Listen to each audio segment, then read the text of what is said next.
Welcome, everybody, to Broadcast Team Alpha. So good to have you here again tonight. Really excited about the guests that we have tonight. You know that we are your one-stop shop for everything quantum, and it just keeps growing. So Sunday night, Augie has the... Welcome, everybody, to Broadcast Team Alpha. Augie has the...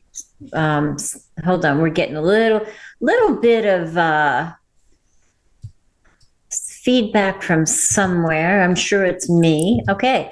So Sunday night at 8 p.m. Eastern, Augie has the paranormal show, which is always interesting and intriguing. And then on Friday at 7:30, we have a quick quantum well-being show where we cover everything well-being, right? I mean, from body to mind, spirit, and soul, we go all over the board. And then, of course, we have the Tuesday night show where we have amazing guests like Reverend Lisa that Augie's going to tell you about in a minute. We are going on a mystical, magical, amazing ride tonight, but we want to invite you to join us. You can join us at broadcastteamalpha.com. There is a page there, a link if you want to ask us any questions or send us a message. And of course, we have the membership group right here on YouTube.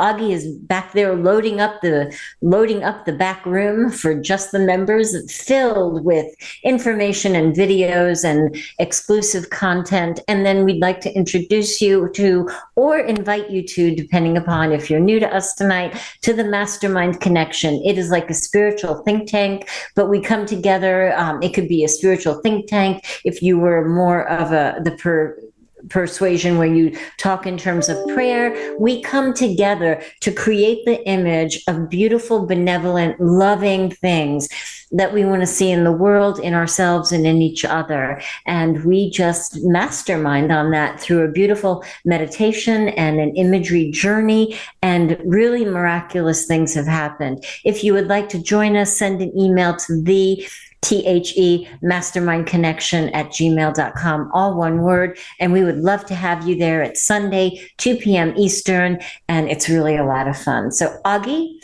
please tell us about our lovely guest. Oh, yes, I will. This is going to be fun. We have... I can't hear you. Can you guys hear him? Yeah, we can hear you. It's me. Yeah, we have Lisa Barnett with us. And I want to kind of mention her website also for those of you that like to surf the internet while you are watching the show, because then you got one ear on the internet and you one ear on us, and that works fine. And Lisa is is an Akashic record expert and founder of the Akashic Knowing School of Wisdom. So tonight we are stepping out into the wilderness of the spiritual world again, where all the good stuff is. And it appears as everything we think, imagine, and do is recorded somewhere in the Akashic Records. We will also visit what happens before we are born. Why are we here? Why do we have so many goofy and strange people in our life? Did we invite them to come and join us, or what? Is there actually a plan for what we are going through? Maybe we even have a purpose. Why is all the garbage happening to us sometimes? Could we, in a rash of stupidity, have agreed to some of that? Well, let's find out. Who better to talk about this than our guest tonight, Lisa Barnett. She has written several books on it. One of them is Akasha, Your Soul Has a Plan. Another one is Awaken to Your Life Purpose Through the Akashic Records. And the third one is The Infinite Wisdom of the Akashic Records. And she's got more books on it. And she has some tools so we can go there and have a look. And she can help us with the looking part as well as the healing after we discover what is there. So let's find out some more. Welcome to the show, Lisa. Welcome, Lisa. Thank you. I'm just really thrilled to be here with you two tonight. So thank you for having me on. It is our pleasure. Thank you so much. And so I love to just get to know the amazing person that you are before we get into the nuts and bolts, which is very exciting. And how did all this come up for you, Lisa? I mean, can you trace it back to your childhood, or did you know this was coming? How did that happen? You know, I actually do trace it back to my childhood. So my earliest memory was I was a little toddler. I was, 3 or so years old. And I remember standing in the kitchen with my mother, and I was trying to explain something to her. And she obviously wasn't understanding me because I was like, I'm so frustrated. And I remember literally looking at my hands and thinking, oh no. No, right? I'm trapped in a body again. And I had this memory of not being in a body, with my two dearest soul sisters kind of hanging out in the etheric energy before coming down, and thinking, oh. And I said to my mom, I want to go back. Right? I want to go home. So she could never figure out how to send me home. So here I still am. But it triggered me to literally start my spiritual path when I was about 13, 14 years old, when I could actually start to read like adult spiritual books. And so I started to study at a very early age. Oh, that's why. Well, I'm glad she didn't send you back, or I'm glad you didn't figure out how to go back. So happy to have you here. That's amazing. It's amazing how for so many of us, we do trace it back to that time when we're so fresh, in the body, yet still so close to where we came from. So I love it. I love it. I know the veil is still pretty thin. Right? The veil is thin when we're so young, right? So a lot of kids at that, like 1, 2, 3, still have those memories. And then, by the time we're going to school and getting busy out there in the world, we definitely, we just forget, we just, yes. Yeah. And conversely, do you think now, with everything, the acceleration, the awakening, the age of Aquarius, how do you feel that the status of the veil is now? Mm-hmm. Yes, I completely believe it is thinning. I have to say that, I came here. Definitely, I know so many of the light workers on the planet have come here for this moment in time. And I don't think we actually thought it was going to take quite this long, or I might not have come in as early as I did. But, right? Nothing is written in stone, is what the record keepers always say. But we really are speeding up time. The veil is thinning.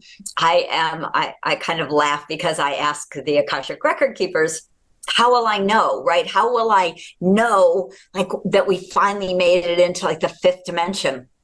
Yeah. And they say, I look out a big picture window and there's golden California hills out there. And they say, you will see the unicorns ride over the hill. Oh, my goodness. Oh, I can't wait for that day. That's a pretty definitive sign. Yeah. I love it. So who are the record keepers, so to speak? Right. Oh, always a fabulous question, because people often have a kind of an idea of what the Akashic Records are. But I think very few people know that there are beings of light that are in service to you, keeping your records. So I tend to see the Akashic Record as a library. And so I consider the Akashic Record keepers our personal librarians. And to me, the thing that is so beautiful is that every single person has their own library. Right, there's big collective group libraries and libraries of like the earth and of science and of different things. But each soul has its own library and its own set of Akashic record keepers, beings of light in service, so that you can easily understand who you are, who you've been, why you came, and more that we'll talk about. Beautiful. That sounds like a really busy place, Lisa. Yeah. There's a lot going on there. Yeah, and that kind of makes sense, actually, because I have kind of the impression of that every level of existence has its library. That is, they're all connected. And if you have a library, you've got to have librarians.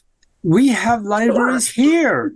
We call them libraries, and we got librarians. So that makes perfect sense. Somebody has to organize and keep the records. Right. Or something, I should say, more, maybe. Right. Yes. And, to me, it's interesting because, of course, it's a beautiful idea that these pure light beings, so the interesting thing about the record keepers is that they are pure source energy. They've never been human. They're not galactic. They have not gone on their own soul journey. And the gift of that is that they also have no judgment, right? They have never been human, where we learn a lot of judgment, right?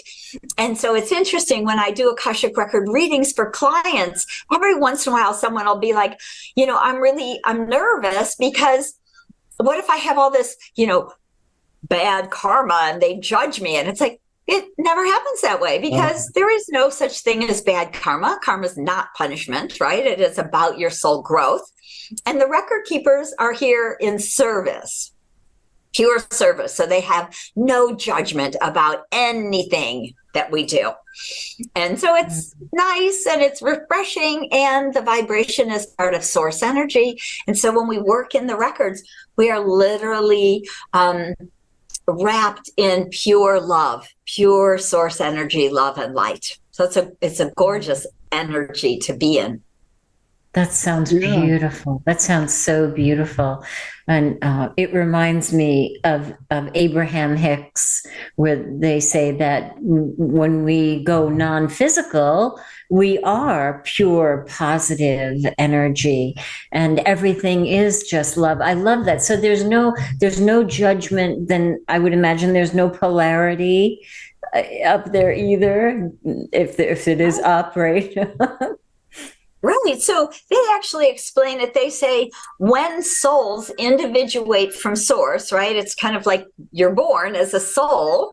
You individuate, and some souls, instead of going on a journey, they tell me these kind of funny stories because they're just pure love and light, and they're actually very funny. But they say, imagine that you were a soul that just came down an elevator, and you're standing on a busy Manhattan street, and you're with everybody who just came out that elevator with you. We were just kind of birthed from source. Here we are, birthed from the elevator, standing there saying, where should we go? What should we do?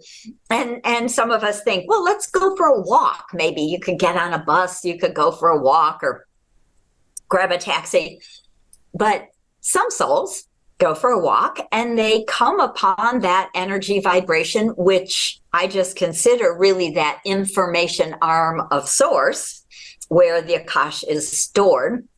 And they say, imagine that you went in as this little group of souls, and you're like, what can I learn? I want to figure out where I want to go, what I want to do, all of these different things. And you go into the energy of the Akasha, and you start to learn. You become a librarian. And so you actually, what the record keepers told me when they asked me to start a school, at that point, I was a mom in the suburbs. I had 3 toddlers, and they said, we'd like you to help us anchor the Akashic Records back on Earth and start a school. And I said, what are you, crazy? I've got 3 toddlers, right? I'm like, I'm a mom in the suburbs. Why me? Why would you ask me, of all humans on the planet? Right. And they literally said to me, they said, because you were one of us. You, in the beginning, were an Akashic record keeper. And so you can hear us, obviously. We speak to you and you can hear us. And so that made perfect sense, right? You know how when you hear a truth, something that's right, just true to you, you're like, oh. And so they told me this funny little story about, Manhattan and going into the library and then staying in the library for a long enough time, learning and growing.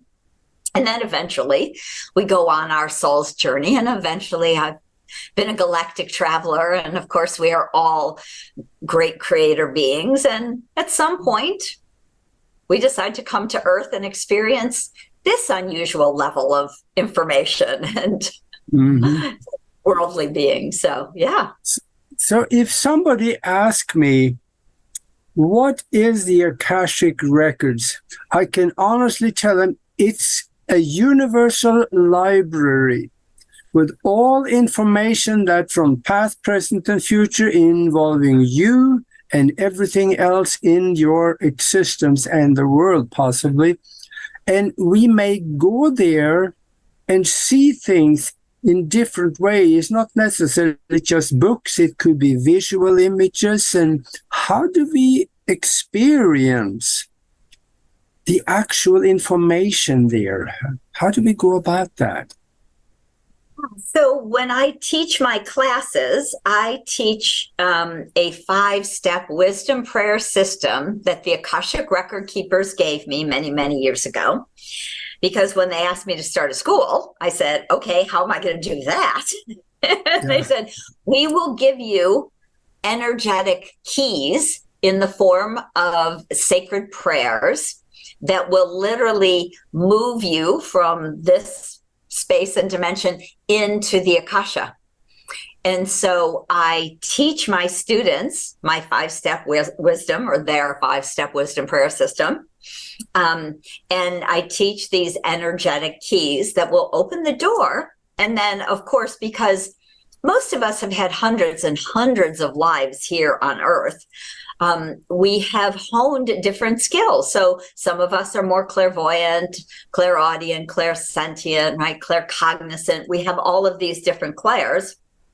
And so when I teach my students, I teach them to ask a specific question and then allow the energy information kind of download to come through. And I suggest that writing it out is the easiest way to kind of get out of your head, right? We want to drop out of our head and into our heart center, connecting into the Akasha through our heart and through our crown, using these vibrational keys, and then receive that information. So for some people, if you're clairaudient, you would hear, usually in your own head, in your own voice, but you would hear the answer to your question.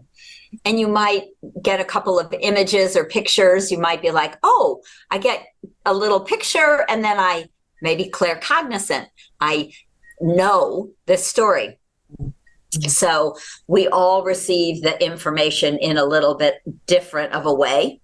And to me, I find that with practice, we start to activate and hone and blend a lot of our clairvoyant, claircognizant, clairsentient, clairaudient aspects in the body. So the information can start to come through actually very full, in a very full sort of way. That's beautiful. And do people go in majoritively with a question or with multiple questions, or what's your trend, do you notice? Yeah. So when clients come to me for a reading and energy healing, they usually have a few questions, or occasionally they have kind of like a big question, right? Sometimes people say, what is my purpose anyway? And we might work around that, because everyone has purposes. No one has one purpose. It's not a job description. They're very connected to kind of the spiritual archetypes that we are, the gifts and talents we've honed over many lifetimes. And so purpose is not a simple answer. Of course, if it was simple, if it was like, oh, get a job at, that company, then I'm sure you would have figured it out. But it's a process, or we would be bored. It's one of the things that record keepers often tell me. It's like, it is a process, life, right? It's a journey. It's fun. So we come in and in an hour session with me, most people can ask 3, 4, 5 questions, kind of depending on the depth and how much healing that they would like or would be useful, really, because the Akashic record is part of source energy. It is part of the quantum field. And so the phenomenal thing to me is that there is no time and space. So when I'm in your records, I could go back to a past life trauma and heal the energetic trauma that has you stuck in a level of fear or unworthiness or whatever it is the record keepers tell us. We can actually unravel that, kind of unwrite that record, because you've learned that lesson. You've moved beyond it. So it's stuck energy. We can release the stuck energy and then bring the gifts and the wisdom back right into this present moment, because there is no time and space in the quantum. So it's a great gift that we can use and access. And I teach my students, because you can go into past lives and heal past life trauma and reclaim those gifts and talents also. So it doesn't matter if it was 10 years ago or when you were 10 years old or, 1,000 years ago. We can move outside of time and space to heal that. That brings me to a question. Going back and viewing the past, that is simple. I didn't say easy, but it's simple enough. You could do that. But what about the future? Can you also go into the Akashic Records and let's say that you have thought something into existence so much that it's almost solid, and that might exist in the future. Could you go there and see how it turned out? So fabulous question. So yes, and it can be so helpful, because the interesting things that we often project from this life into this future are things from actually when we're young, sometimes childhood dreams. So I've worked with clients who have imagined, right, their perfect partner as, right, Prince Charming on a beautiful white steed, and they're wondering, 10 years goes by, why can't I find my perfect partner? Where's my Prince Charming? Well, energetically, they have created this really strong pattern, and that's not really what they want anymore. That was good when they were 5 and they were watching Sleeping Beauty or something. But now, so we can actually go into that possible future clear. Actually, again, we're kind of releasing that childhood energy from it. And when we can release that energy that created that picture, it gets recycled. So it comes back to you for your highest good. So from this moment, I can now consciously create the kind of partner that I would like as an adult, right? And so we can release, recycle, reclaim, clear some of the energy that we've created into the future that doesn't serve us. And we can actually, and again, because there's, hundreds or thousands of possibilities and probabilities out there, the record keepers always say, nothing is written in stone. We do not have that sort of definite future. We do not write our soul's plan in that sort of way. So there might be a lot of possibilities. We may say, I'm looking for that possibility, and, let me understand, let me talk to my future self in this Akashic record, just like I can go back and reclaim past life wisdom from other lifetimes. So I can also go into the future and say, hey, how did I get here? What did we do? Is there anything you can share with me that would be useful to know? And so we can also have those kind of conversations to support ourselves, creating that future that we'd like. What a beautiful gift. What a liberation for so many people, I imagine. How does healing happen in the Akasha? So because it is part of this quantum field, the way I see, feel, notice it is often when I open someone's record. So a client comes to me and they say, please open my records. I have some questions. Maybe I have some trauma or emotional pain, or it's kind of actualizing in the body. It's creating physical pain. And so we would open their Akashic records.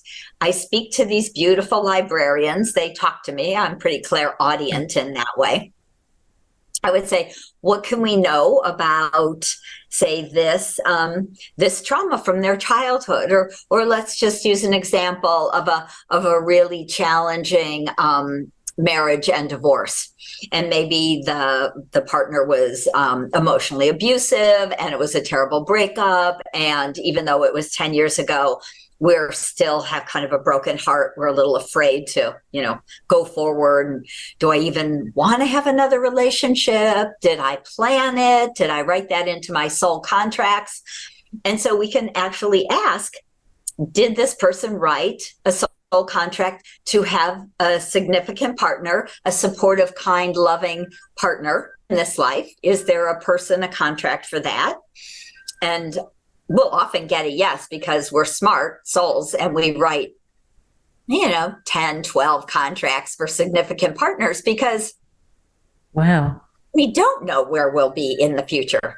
So we can actually understand, oh, yes, you have that contract. Okay, let's go back and clear the energy of the old contract with that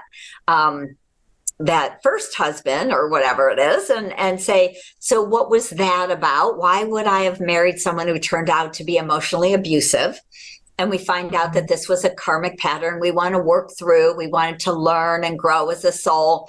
Maybe we ended up becoming a therapist because we realized we could really help other people with what we've learned about, kind of different emotional abuse and trauma. And so we start to understand as a soul, this is the part of our plan. We wanted to grow. And because we're in the quantum field, as we talk about it, we can release contracts that no longer serve. Literally, I see them like little old contracts or scrolls that burn. So they go up in flame, and all of that energy gets recycled, because, of course, everything is actually energy. And so it's just being recycled. So we can clear those old contracts.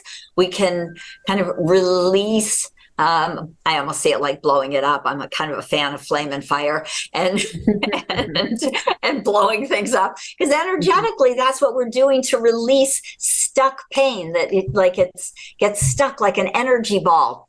And so we blow it up to release it so that energy can be recycled in this quantum field for the highest good of all. And then we can bring it, that which is serving us, right? The gifts, the talents, the wisdom from that past life, from that earlier part of our life, whatever that is, we can actually energetically bring it into this present moment and really drop it into this physical body, so we can start to feel that energy and receive some of that wisdom from ourself.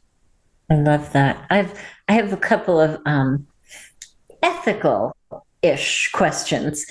Can you access anybody else's records? And I've heard that sometimes some people, for whatever reason, are not permitted access to their records. Is that true?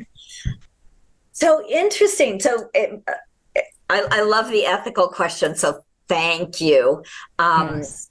The record keepers long ago, and they're really they're very clear on this. You are not allowed to access anyone else's records without their permission, right?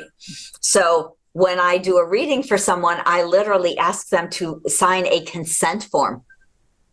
So I want your consent to open your records. Now, energetic consent certainly works. I figure if someone's going to schedule and pay for an appointment with me, that is consent.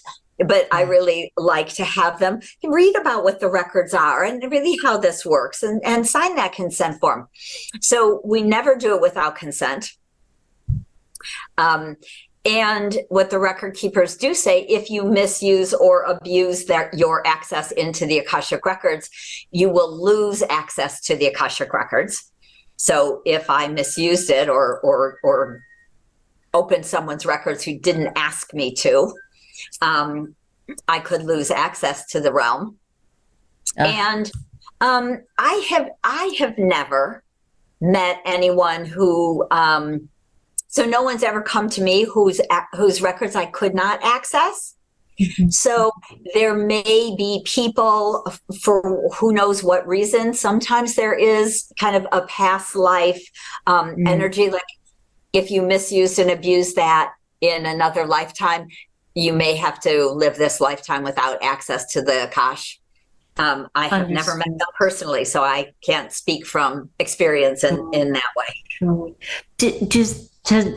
Do any people who go with you actually block the information because they're scared or whatever reason? Does that ever happen? So, occasionally when I open someone's records, of course they want, but they want the information. But like you say, sometimes we're a little nervous. We think, I'm not always such a nice person. What are they going to say? And again, I just really like to let them know that there is no judgment. And sometimes what I'll notice is there's other people in their energy field that are more likely to be blocking access. Say there's a friend or a partner who maybe is afraid of what you're going to learn. So occasionally energetically, there will be some other energies, which is, usually easy enough just to clear out, send that whoever's energy that is back to them, move it out of this field. You don't belong in their records. You don't belong in their energy field even. So we can clear that out, release that, and then gain access pretty simply. That's beautiful. That's beautiful. I got a threefold question for you. First of all, you mentioned soul contracts. How do we create those soul contracts, and who is helping us do that? And why do we have soul contracts when we are supposed to have free will here? Does that impose on the free will, or is it still free will because we decided to do it back out there or in here? Right. Or here. Right. Great questions. Let me see if I remember them all as I'm speaking. So the thing is that before you embody, your soul writes a plan. Okay. Yep. You say, I'm going to write this nice plan, and then I'm going to come here, and then I'm going to have amnesia, and I'm going to try and figure out what I wanted to do with my life, right? Yeah, what's up with that? It's a little crazy. It is a crazy idea. But before we embody, because it's a big deal to embody, we get excited. We want to come here. And I know a lot of light workers are going to be like, really? I didn't really want to come here. I was a 3-year-old thinking, oh no, what am I doing here again? Right. So I get it. But as a soul, before we embody, we often are very, very, very excited about coming here and helping and all the good things that we get to do. And this is really a beautiful world. And we come really so often in service, and because it's the only really place, dimension where we can learn and grow with this whole amnesia kind of idea. So it's a wonderful place to come and learn, right? Because we don't know everything like when we're in other realms. But we literally, we're going to come back to Earth. There's, so many layers of helpers and guides, angelics, record keepers who help us to say, okay, what do I want to do this time, right? Why am I coming back? Who do I want to do it with, right? Who do I want to write support contracts with? So most of us write a couple dozen support contracts. That means I'm going to support you and you're going to support me. And they may be our parents. They may be our significant partners. They may be our children. Maybe their business partner. Could be your best friend.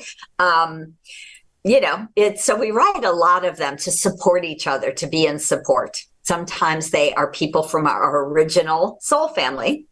Like when I was talking about, if you came down in an elevator and that group of souls stepped out of the elevator, that's your soul family. Like you were born in this little basket, or you were born in this elevator. But so there you are with this family, and you run around the galaxies together. So often we have them in our lifetime again and again, and coming in and supporting each other.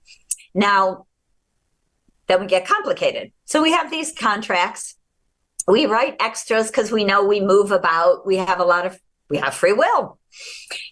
We make choices, and we may choose to marry someone who we don't even have a soul contract with because we really want to move to another country or get away from my parents or whatever that might be. So we may make choices based on personality, trauma, egoic desires. So you may actually marry somebody that you didn't write a contract with, and then you may miss that other soul person that you had a beautiful support contract with for a marriage or whatever it is. And because we have free will and because we are very fluid beings, a lot of things come around again, right? Maybe that marriage didn't work out because it didn't have a contract. And then that person shows back up in your life again, or one of those other 5 contracts you wrote for a supportive, significant partnership. Then they show up, right? So it's quite a bit of both. To me, we set up a plan, we write contracts, we have gifts and talents we want to share in the world. And we may or may not choose to do any of those things, or maybe we do some of them and we don't do others. Sometimes we sleep through most of our lives, and then, maybe we have some near-death experience that pops us awake at 50 or 60, and we're like, oh my gosh, there's a whole spiritual world out there. I've been missing that.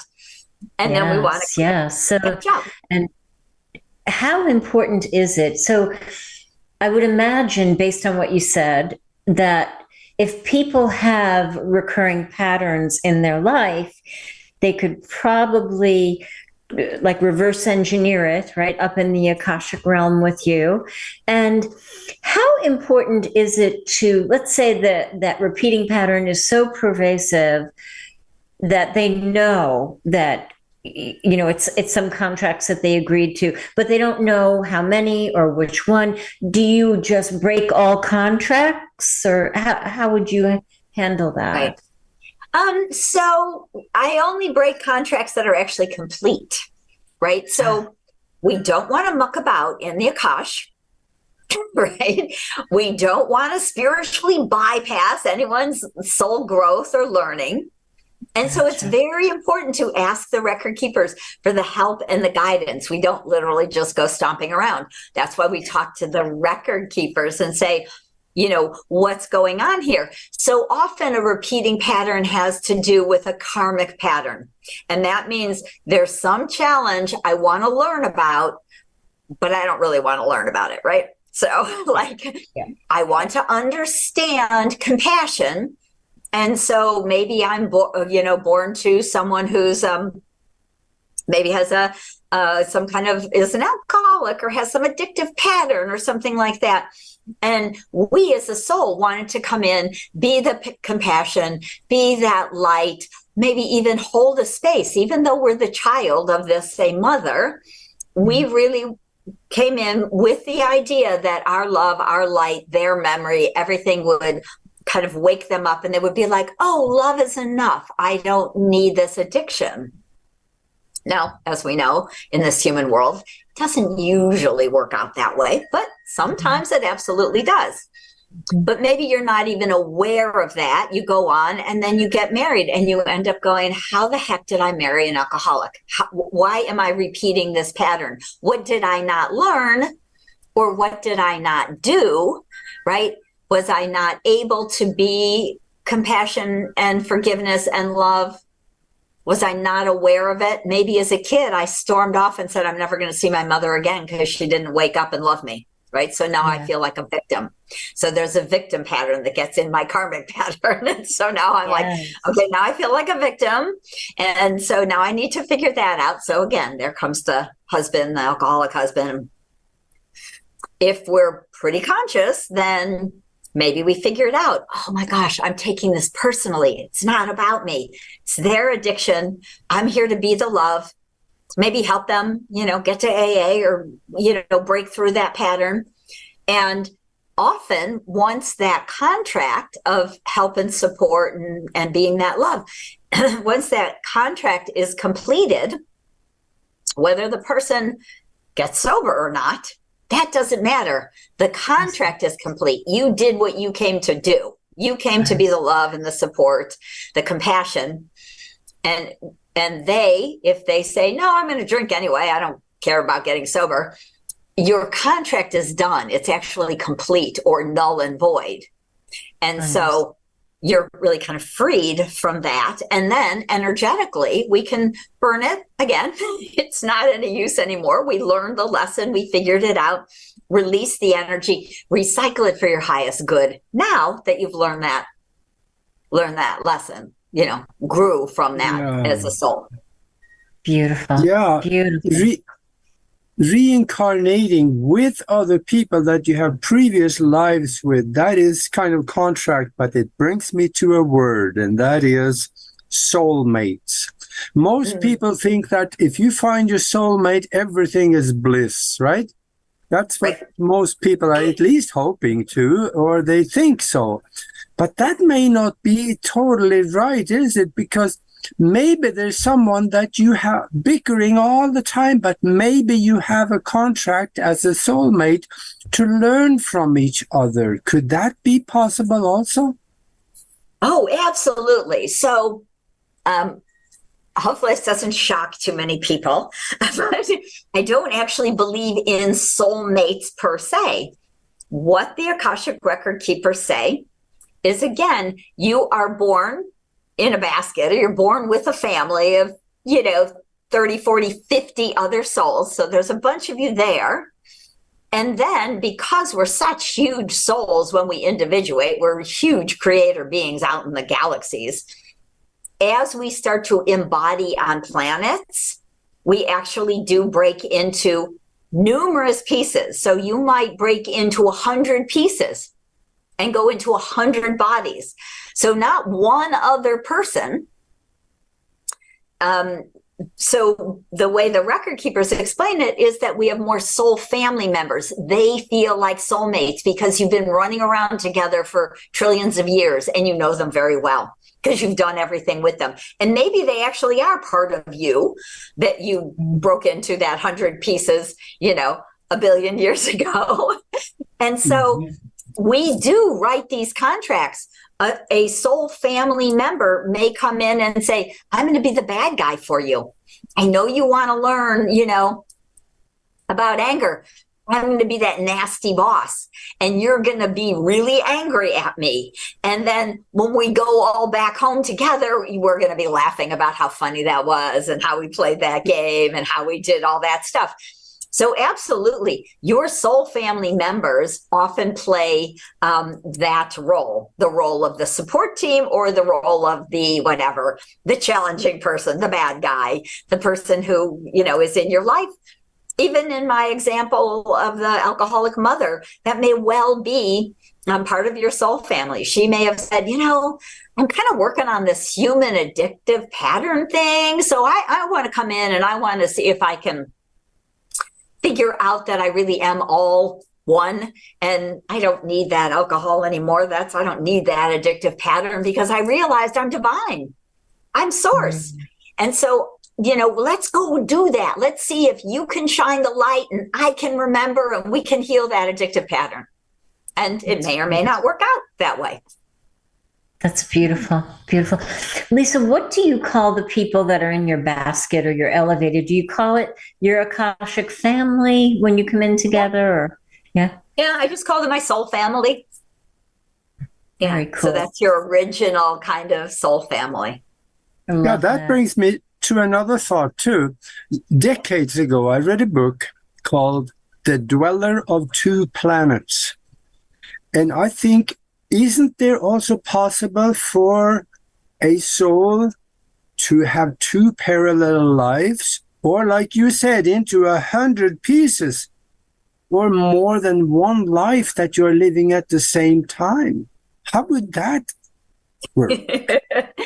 Absolutely. I think it's kind of hard to grok. It's a little challenging to wrap your brain around. But if you have 500 past lives on Earth, that means there are 500 aspects of you in the quantum field that are having earthly lives.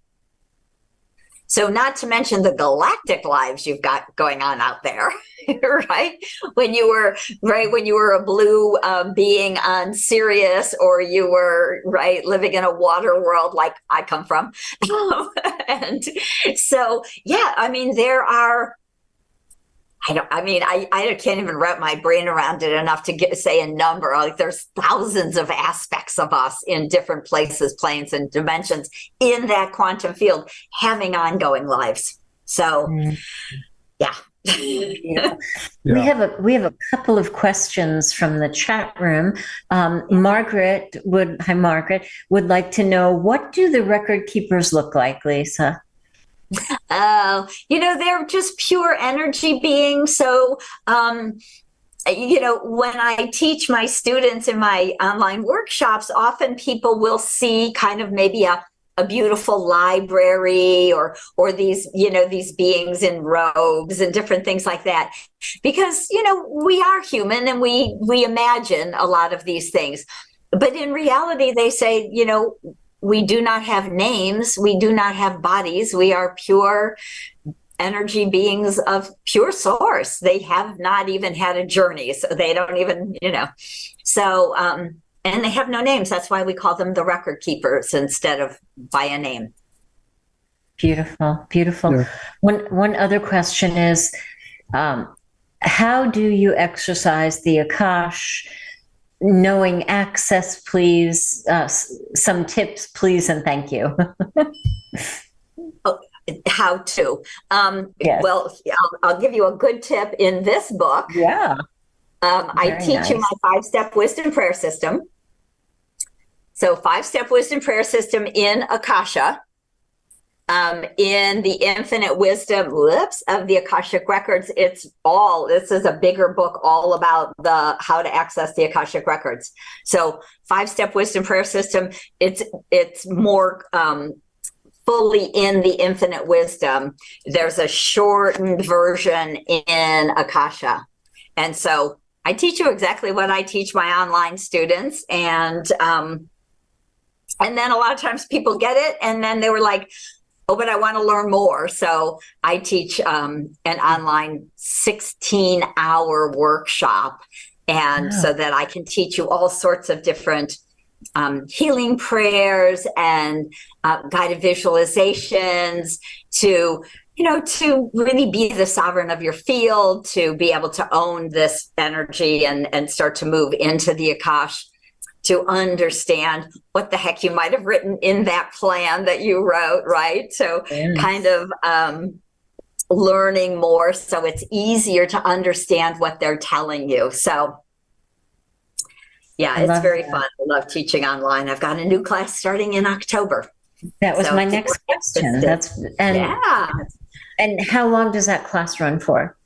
I teach it in 2 weeks. I'm teaching right now very intense.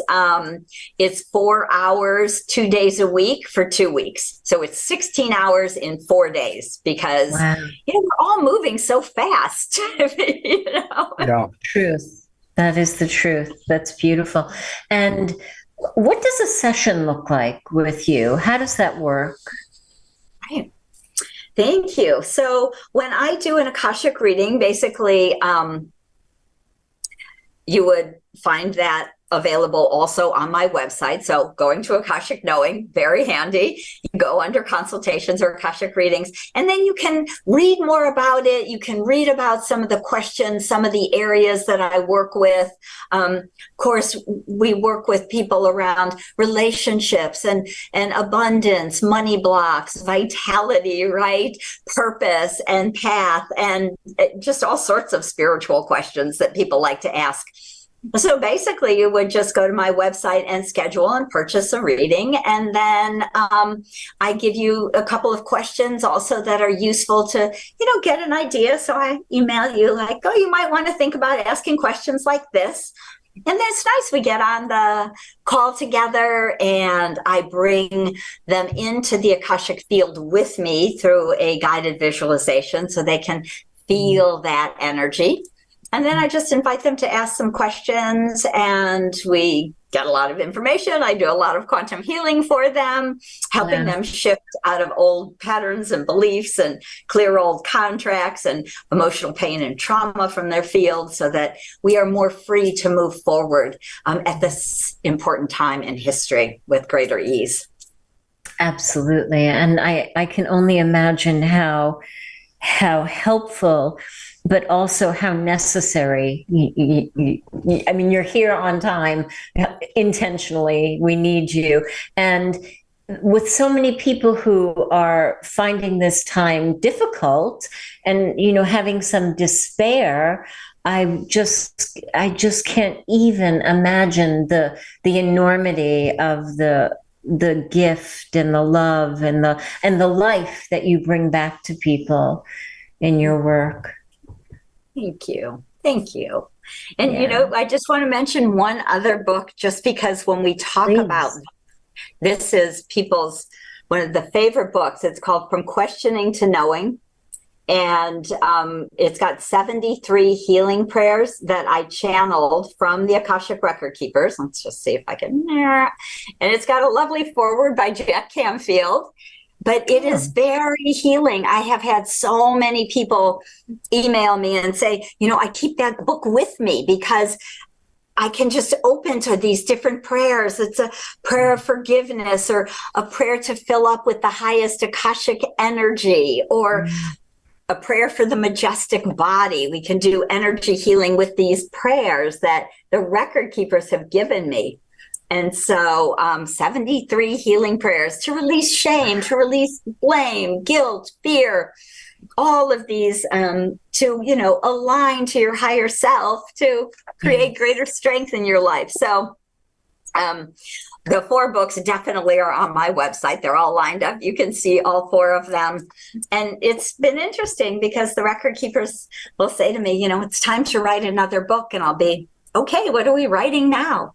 And it's always a little different, right? It is different. But they've been saying for a long time now, as I've been, teaching this work, that it is everyone's birthright to have access to their own Akashic records. Yep. To be able to understand the soul plan you wrote, right? To be able to understand who you are, really, as that infinite soul. To see those phenomenal past lives where we were healers or spiritual teachers or leaders. Maybe we were creating a world or part of a government, right? Maybe we were inventors. So it's really, really important that we start to embrace this greater truth and stop thinking of ourselves as just little humans who are, at the whim of the world or, government. So moving out of the old beliefs of being a victim and really moving into empowerment. Yes. So, how amazing would it be if we could send all the world leaders to you and have you take them up there, please? That would be amazing. Yes, from your mouth to divine ears. I love it. I love it. That's beautiful. Yeah, from this conversation, I'm getting one big answer, and that is that nothing really is by total accident. It's either planned by us or it is arranged by us before we were born as a purpose. So it kind of looks like there is a purpose behind it also for all the atheists and the people that say no out there. Listen, because there will be a day when you're going to find that maybe it wasn't quite what you thought. And then you may think back on this, and that might give you some answers even after you drop the body. Could that make any sense? Absolutely. Absolutely. The kind of the funny thing, because I'm 100% with you, the record keepers often say, your purpose is to understand your soul's plan, right? And so your soul plan is filled with, 50 contracts and gifts and talents that you want to bring from other lifetimes where you've honed those gifts and talents. There's so much that we want to do that is actually based on who we've been and who we've been with and our family and our talents. And so all of that, as well as what do we want to learn? Because we come to learn. We come here because, again, it's a rare place where we can learn and grow as a soul. And so what do we want to learn, right? This is not done to you. You chose to create this in your life. And so when we can start to access the Akash and our own library, of course, that's why I love to teach people and help people do that for themselves. But even when we do readings and healings for clients, it can be so empowering to shift the way you think, to see old hidden beliefs that are unconscious, that have been running your life since you were 4 years old, right? So we can start to really free ourselves from those unconscious patterns and be the creator beings that we truly are and create this beautiful new earth as we're going forward right now. Thank you for what you do. So beautiful, so amazing. So amazing. Augie usually has a question that he likes to ask for the end of the show. Augie, are you up for that tonight? Yes, I absolutely am. But first, though, all your books are on Amazon, right? Yes, absolutely. Yeah. So how many books do you have? Just 4. Just 4. That's more than I have. Anyway, that's wonderful. Go to Amazon, put her name in, and then they'll all come up.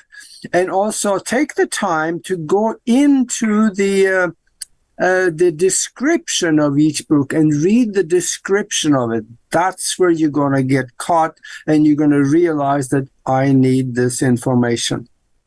Right. And just let me say, you will find all 4 books listed and shown on the website. So that can be useful to read the description there. My newest book, which is Akasha, you'll get 4 free gifts if you when you purchase it through Amazon or Barnes & Noble, and then you come back to my website and you put that information in, then you'll get 4 free gifts with guided visualizations and some different tools the record keepers have given me. So you can check all that out at akashicknowing.com. Sounds good.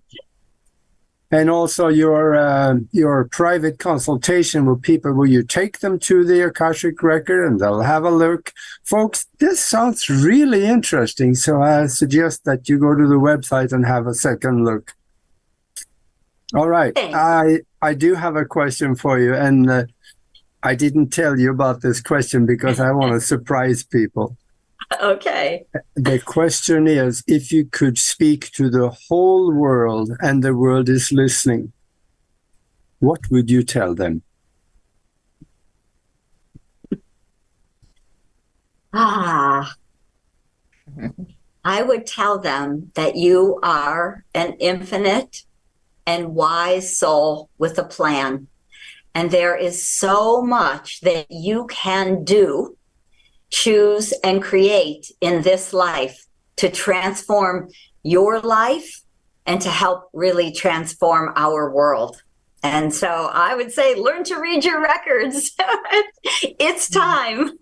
Yeah. It's time. That's beautiful. That's Sounds so beautiful. Good. Thank you.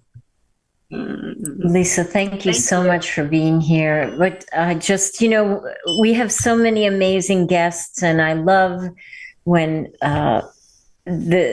the hour ends and I just feel so effervescent, like my life has been uplifted, because your energy is just so beautiful and so loving. And thank you so much for being with us. And thanks, Augie. Thanks, Mac, for producing the show as always.